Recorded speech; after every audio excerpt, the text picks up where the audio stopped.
Do you want a fun hobby that will save you money?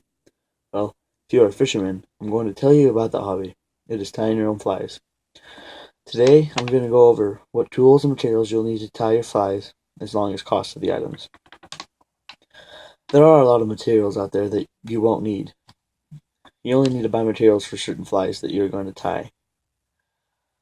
Some of the basic materials that I use, that most everybody else uses, are hackle feathers, which these are feathers that are used on dry flies, which are flies that float on top of the water, and they're used to make wings and legs. A small bag of hackle feathers will cost around $25 from Cabela's.com. This is the most expensive part of fly tying. These are hackle feathers. Small, when you wrap them around the hook, they have little things that stand up. Another material is marabou.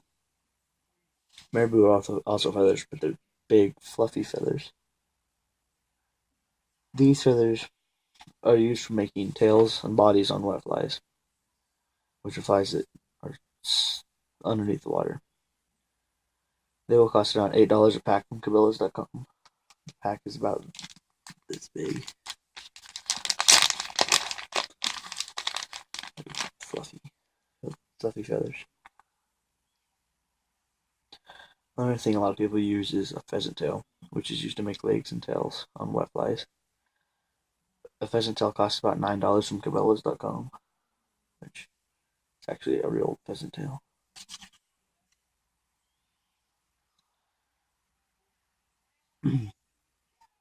Peacock herring is used on bodies of wet and dry flies.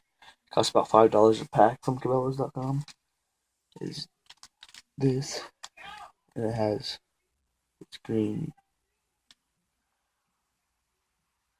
Elk hair is used for legs and wings on dry flies. Elk hair costs around $10 a pack. It's actual elk hair.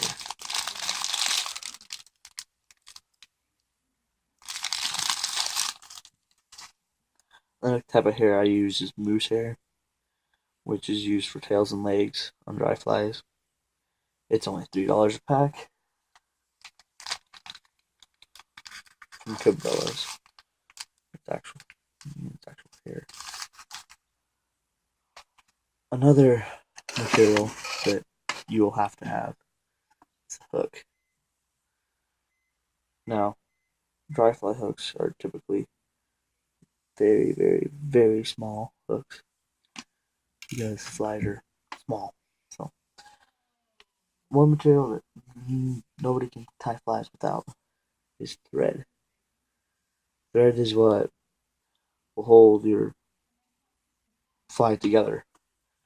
You wrap a lot of thread around the fly to make a body to tie your materials to, and then you tie them off with thread. So that covers most of the basic materials. Some of the basic tools needed to tie flies are bobbin, scissors, hackle pliers, hair stacker, bobbin, and whip finisher. Scissors, just any old scissors will work. I use just to cut materials. Hackle pliers, which I do not have, hold the hackle feathers, these feathers, while you wrap them around the hook. A hair stacker, what you do is you take hair and you put in the tip first in, and you pound it on the table, and you turn it upside down, pull it apart, and your tips will be even. Bodkin is a needle handle. This can use to put head cement or glue on the head of the fly.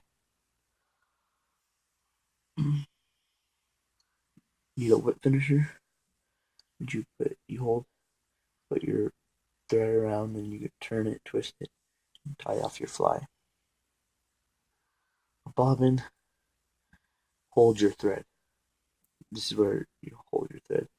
Now bobbins come in all different shapes and sizes, but some are ceramic, like this one, which will cost around $10 from Cabela's.com. Some are stainless steel, like this one. There's a big difference in size and everything. Well, Stainless steel ones like this are cheap, but they will cut your thread. And the ceramic one never will. So that's the difference. I prefer ceramic. So those are most, but not all, the tools and materials you'll need, depending on what type of flies you're going to tie.